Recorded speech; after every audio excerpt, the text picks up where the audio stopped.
इस भूमि पर आदिकाल से ही एक से एक महान तपस्वी योगी और आर्षि हुए हैं, जिन्होंने अपनी तपस्या के बल पर असंभव को भी संभव किया है। आज मैं एक ऐसे ही महान योगी और आर्षि की जीवन कथा के बारे में जानकारी देंगे, और वह है ब्रह्म ऋषि विश्वामित्र। विश्वामित्र वैदिक काल के बड़े ही महान ऋषि थे, किंतु ब्रह्मर्षि होने से पहले यह एक बहुत ही अहंकारी, बलशाली, हट्टी और प्रतापी राजा थे। इनका नाम विश्वरथ था। इनकी तपस्या से प्रसन्न होकर वेद माता गायत्री ने इनका नाम बदलकर विश्वरक्त से विश्वामित्र रखा। विश्वामित्र के क्षत्रिय राजा से ब्रह्म ऋषि बनने की कथा बहुत ही रोचक है। प्रजापति के पुत्र कुश, कुश के पुत्र कुशनाभ और कुशनाभ के पुत्र राजा गादी हुए। विश्वामित्र राजा गादी के ही पुत्र थे। राजा गादी ने अपनी अवस्था बूढ़े होने पर अपने पुत्र व्रत को राजा घोषित कर दिया, किंतु व्रत राजा बनने के बाद भी अहंकार और घमंड को कम नहीं कर पाया और अपना वर्चस्व फैलाने के लिए अनावश्यक ही प्रजा के सुखों का ख्याल रखते हुए अपने राज्य सीमाओं का विस्तार करने के लिए पड़ोसी राज्यों पर हमला करने लगा। उसने सभी किसान और नौजवानों को युद्ध में चलने का आदेश दिया। कई महीनों तक वह अलग अलग राज्यों पर हमला करता रहा। उसी समय एक दिन राजा विश्वरथ ने अपना पराव ब्रह्म ऋषि वशिष्ठ के आश्रम के निकट डाला। जब ऋषि पत्नी को यह पता चला तो उन्होंने विश्वरथ को आश्रम में आने का निमंत्रण दिया और अगले दिन वह अपनी विशाल सेना लेकर आश्रम में पहुंच गए। उन्होंने सोचा, मेरी इतनी बड़ी सेना और मेरा आदर सत्कार करना एक आर्षि के बस की बात नहीं होगी। उन्होंने वशिष्ठ से नम्रता पूर्वक अपने जाने की अनुमति मांगी, किंतु वशिष्ठ ने उन्हें भोजन करने का आग्रह किया।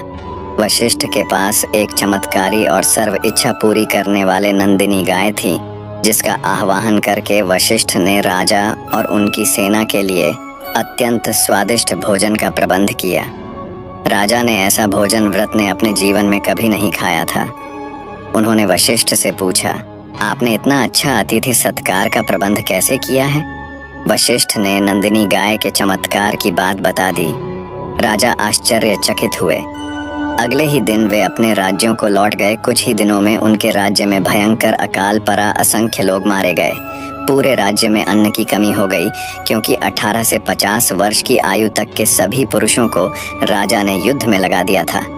तो हल कौन चलाता, सिंचाई कौन करता? आखिर में राजा को इस समस्या से बचने का एकमात्र उपाय यही सूझा कि वह नंदिनी गाय को ले आए। राजा ने वशिष्ठ से नंदिनी गाय को मांगा, परंतु वशिष्ठ ने गाय को देने से इनकार कर दिया। व्रत ने नंदिनी को बलपूर्वक पकड़ने का प्रयास किया, किंतु नंदिनी ने अपने योग बल से अत्यंत पराक्रमी मारक शस्त्रों से युक्त योद्धाओं को उत्पन्न किया, जिन्होंने राजा विश्वरथ और उनके सैनिकों को गाजर मूली की भांति काटना शुरू कर दिया। व्रत को पराजय का सामना करना पड़ा। अपनी सेना का नाश होते देख 100 पुत्र वशिष्ठ जी को मारने दौड़े। वशिष्ठ जी ने उनमें से एक पुत्र को छोड़कर शेष सभी को भस्म कर दिया। अपनी सेना और पुत्रों के नष्ट हो जाने पर राजा विश्वरथ बहुत दुखी हुए। उन्होंने अपने बचे हुए पुत्र का राज्याभिषेक किया और स्वयं वह हिमालय जाकर तपस्या करने लगे। वे वशिष्ठ को हराकर नंदिनी गाय को प्राप्त करना चाहते थे, इसलिए कठोर तपस्या करके उन्होंने ब्रह्मा जी को प्रसन्न किया और वरदान स्वरूप सारे देवी अस्त्र और शस्त्र मांग लिए। ब्रह्मा जी ने उन्हें सारी शक्तियां प्रदान की। विश्वव्रत शक्तियों के मिल जाने से अब और भी अहंकारी हो गए। फिर वे वशिष्ठ के आश्रम पहुंचे और नंदिनी को मांगा। वशिष्ठ के विरोध करने पर इस बार विश्वामित्र और वशिष्ठ के बीच भयंकर युद्ध हुआ था, किंतु इस बार भी विश्वव्रत को हार का सामना करना पड़ा।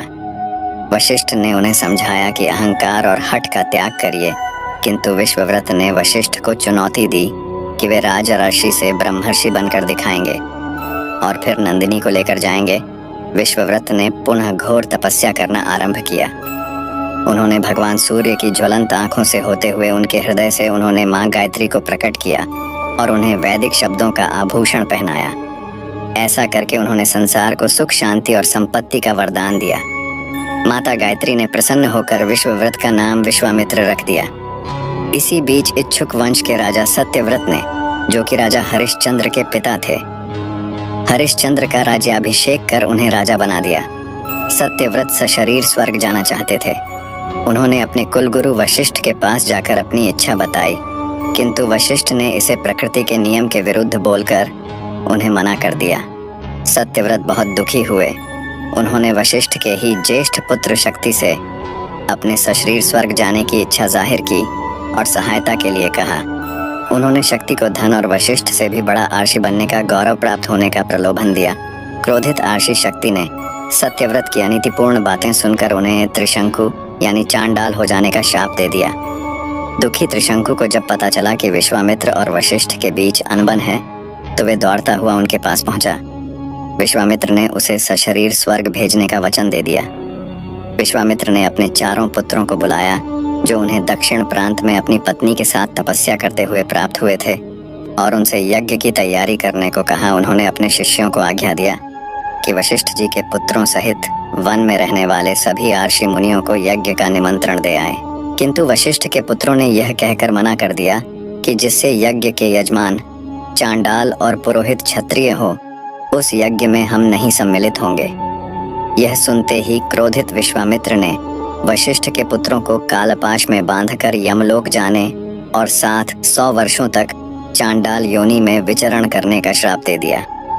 वशिष्ठ के पुत्रों के यमलोक पदार्थी वन के बाद कि आर्षि मुनियों ने यज्ञ में विश्वामित्र का साथ दिया था कि यज्ञ की समाप्ति पर विश्वामित्र सभी देवताओं को आहुति ग्रहण करने के लिए आग्रह किया, किंतु कोई भी देवता अपना भाग लेने नहीं आया।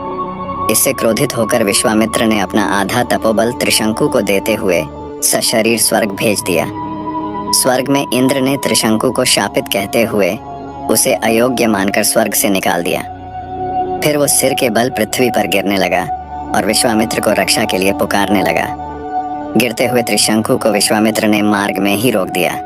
तब विश्वामित्र ने अपने वचन का पालन करने के लिए त्रिशंकु के लिए एक नए स्वर्ग का निर्माण करना आरंभ किया और नए तारे तथा दक्षिण दिशा में सप्तर्षि मंडल बना दिया। नए स्वर्ग के निर्माण से भयभीत होकर इंद्र सहित सभी देवी देवता विश्वामित्र से अनुनय विनय करने लगे। सबकी बात सुनकर विश्वामित्र बोले, मैंने त्रिशंकु को स्वर्ग भेजने का वचन दिया है, इसलिए मेरे द्वारा बनाया गया यह स्वर्ग मंडल हमेशा रहेगा और त्रिशंकु सदा इस नक्षत्र मंडल में अमर होकर राज्य करेगा। इससे संतुष्ट होकर सभी देवता अपने स्थानों पर चले गए। देवताओं के जाने के बाद पुनः विश्वामित्र ब्रह्मर्षि बनने के लिए पूर्व दिशा में जाकर कठोर तपस्या करने लगे। इनने रंभा को उनकी तपस्या भंग करने के लिए भेजा। क्रोधित विश्वामित्र ने तत्काल ही रंभा को पत्थर का बना दिया। तपस्या की अवधि समाप्त होने पर परमपिता ब्रह्मा जी ने विश्वामित्र को तपस्या का प्रसाद दिया, किंतु उसे वक्त इन ब्राह्मण वेश में भिक्षुक बनकर वहां प्रकट हुए। उन्होंने विश्वामित्र से भोजन मांगा, यह जानते हुए कि ब्राह्मण के वेश में इंद्र उनकी तपस्या का प्रसाद लेने आया है। विश्वामित्र ने प्रसाद उसे दे दिया। इंद्र बहुत लज्जित हुआ था क्योंकि विश्वामित्र ने अपनी तपस्या का फल देकर उन पर उपकार किया था। विश्वामित्र अपना कठोर तपस्या में लीन हो गए। अपमानित इंद्र ने उनकी तपस्या भंग करने के लिए इस बार अप्सरा मेनका को भेजा। मेनका ने कामदेव एवं रथ की सहायता से विश्वामित्र की तपस्या भंग कर दी। दोनों ने गंधर्व विवाह किया। उनके यहाँ एक पुत्र ने जन्म लिया। विश्वामित्र अपनी तपस्या भूलकर वैवाहिक जीवन व्यतीत करने लगे, किंतु इंद्र ने जब मेनका को स्वर्ग लौटने का आदेश दिया तब सत्य का पता चलते ही विश्वामित्र ने अपनी पुत्री और मेनका को छोड़कर पुण्य तपस्या करने का निर्णय किया। मेनका भी अपनी नवजात शिशु को वन में छोड़कर स्वर्ग लौट गई। उस नवजात कन्या का पालन पोषण ऋषि कण्व ने किया और उसे शकुंतला नाम दिया। इसका विवाह दुष्यंत से हुआ और जिनके पुत्र भरत के नाम पर भारतवर्ष का नाम पड़ा। विश्वामित्र ने ही राजा हरिश्चंद्र की परीक्षा ली थी। इसी कठोर तपस्या के बल पर गायत्री के आशीर्वाद से कौशिक वंश का विश्वव्रत विश्वामित्र बने। यह तेजस्वी और यशस्वी योद्धा राजा से राज्य ऋषि, राज ऋषि से महर्षि और महर्षि से ब्रह्म ऋषि हुए और अपने इस लक्ष्य सिद्ध के लिए जीवन भर संग्राम करते रहे। ब्रह्मा ने स्वयं प्रत्यक्ष होकर विश्वामित्र को ब्रह्मर्षि घोषित किया, परंतु विश्वामित्र का आग्रह था कि वशिष्ठ ही उन्हें ब्रह्मर्षि घोषित करें। जिस वशिष्ठ से ब्रह्म ऋषि बनने की प्रेरणा उन्हें मिली, उन्हें वशिष्ठ ने समस्त देवताओं के सम्मुख विश्वामित्र को ब्रह्म ऋषि घोषित किया। उन्होंने अपने तपोबल से माँ गायत्री का साक्षात्कार किया। राजा सत्यव्रत के लिए एक नवीन स्वर्ग रचा भरत विश्वामित्र का ही होता था। बालक राम और लक्ष्मण को वन ले जाकर उन्हें धनुर्धारी शूरवीर बनाया। उनसे ताड़िका जैसे राक्षसों का वध करवाया। राम के चरण स्पर्श से शापग्रस्त अहिल्या को मुक्ति मिली। राम का विवाह सीता से संपन्न हुआ। इन सभी कल्याणकारी कार्यों के सूत्रधार विश्वामित्र ही राम सीता के विवाह के उपरांत ब्रह्मर्षि विश्वामित्र सप्तर्षियों में से एक हुए। विश्वामित्र का जीवन अनुपम, अद्वितीय, इन वंदनीय है।